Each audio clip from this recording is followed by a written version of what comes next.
Figurines come in many materials, from porcelain to plastic to resin. Not the kind that comes from trees, but a synthetic resin, a kind of plastic. It's affordable, lightweight, and easy to use, making it the material of choice for many artists and craftsmen. Each figurine in this collection is cast from a mold of the original sculpture, then hand-painted. This character is an actual 19th century federal marshal. Working from period photographs of her subject, the artist makes a sketch she'll use as a model.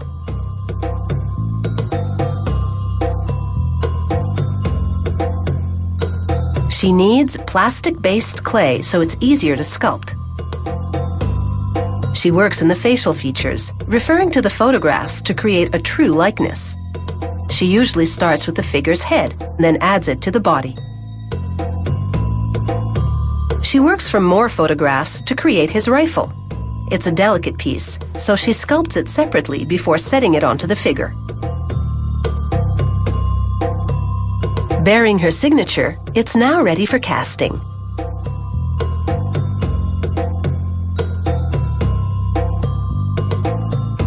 First, the sculpture bakes for 30 minutes at 135 degrees Celsius to harden it.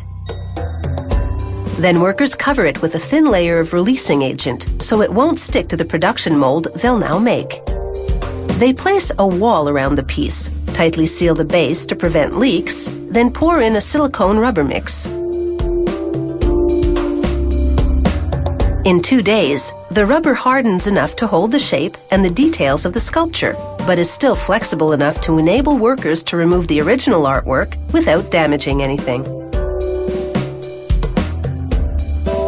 After removing the retaining wall, they use suction to gently pull the piece from the mold cavity, which retains the sculpture's shape down to every last detail. Now, figurine production can begin. Workers filled the mold cavity with a mixture of resin and flour made from ground pecan shells that colors the resin and makes it stronger. The mixture sets in less than an hour, and out comes the first of many figurines, a perfect replica of the original artwork. They sand the base to level it.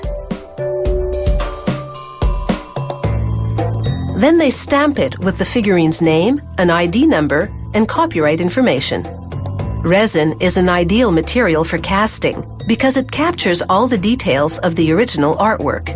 It creates lightweight, durable reproductions that can be finished in a variety of ways. Here, the first artist coats the figurine's broad areas with acrylic paint.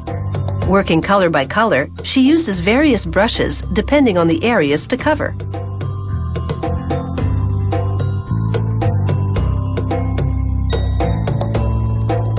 She finishes up with the smaller details. Then she passes the figurine on to the next artist. She paints in the facial features and other fine details.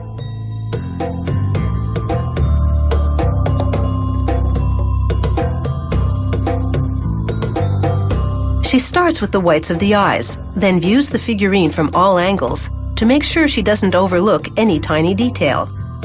Her fine brushwork on the facial features is what truly brings this figurine to life.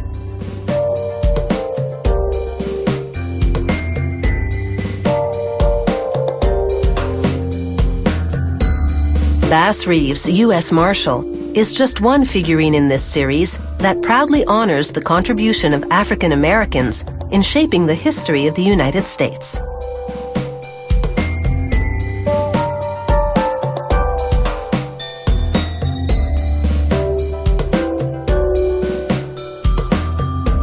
Once Marshal Reeves passes inspection, workers wrap up production, so to speak, in protective bubble plastic. Each piece in the series comes with an authenticity certificate bearing the artist's signature, as well as the name and life story of the person the figurine portrays. Collecting this particular set of resin figurines appeals to more than the knick-knack lover. This is indeed affordable art for the history buff. Small-scale figures that pay a large-scale tribute to African American pioneers.